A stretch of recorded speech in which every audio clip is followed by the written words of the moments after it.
Q4 e-commerce is a massive race against the clock, with thousands of packages flying out the warehouse doors every single day. But capturing that Black Friday revenue without letting logistics costs completely devour your profit is the real challenge. The biggest trap sellers fall into is the assumption that sourcing for December is a quick 60-day turnaround. This diagram compares the mythical timeline against reality. Many novices assume they can order in September, receive goods in November, and sell in December. The math doesn't work. Factoring in manufacturing and transit time, ordering that late means missing the Black Friday window completely. Failing the timeline pushes your delivery schedule into a crisis zone, where the only way to arrive on time is through expensive premium freight. Those expedited tiers burn through cash fast, easily erasing thousands of dollars in profit margin on a single shipping container. Winning Q4 comes down to a brutal trade-off. You either plan early enough to hit the holiday sales window, or you sacrifice the bulk of your margins to the shipping lines. To rely on standard sea freight, you have to align with the slow, physical reality of global shipping. That requires a rigid, month-by-month operational schedule that tracks the true manufacturing milestones overseas. This Gantt chart tracks those deadlines, starting right here in July. By midsummer, you need to finalize your physical samples and lock in your factory. Hitting this target secures your place in the manufacturing queue right before the entire industry rushes to order. The trade-off is that you have to commit your upfront capital and lock down your final product designs in the middle of the summer. Moving to August, your factory begins full-scale production. This gives you a necessary buffer for quality control, but it means you permanently lose the flexibility to adjust features if market trends shift late in the season. By September, your completed goods are physically loaded onto cargo ships. This drastically reduces your per-unit shipping expenses, but it ties up your inventory and your cash flow on the open ocean for weeks.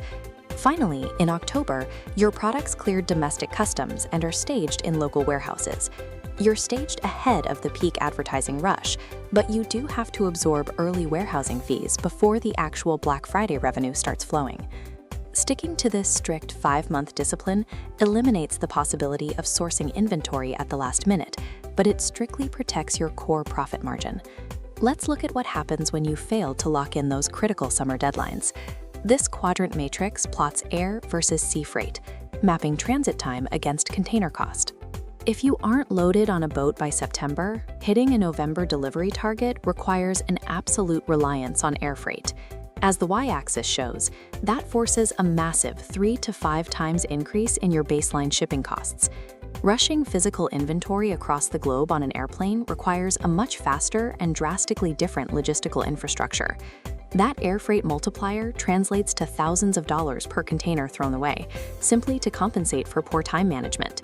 For standard, competitively priced items, that sudden expense destroys the return on investment, leaving almost no room for profit after advertising. Time is the currency that buys you cheap shipping.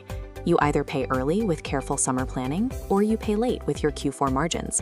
E-commerce operators have different levels of cash flow vulnerability, so your next steps depend heavily on your current position.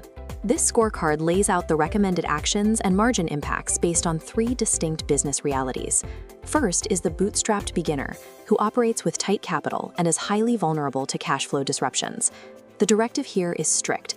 If you miss the July deadline, you walk away from Q4 to protect your business from devastating financial losses. For the established optimizer, you must use the 5-month timeline strictly as a tool to expand your existing margins. Finally, we have the late-moving opportunist. This is someone who is cash-rich but starting their planning in September or October. You have to accept a heavily reduced ROI per unit. Your only viable path is utilizing air freight exclusively for high-ticket, high-margin items. Do not attempt air freight recovery strategies with low-margin commodities. The math will bury you.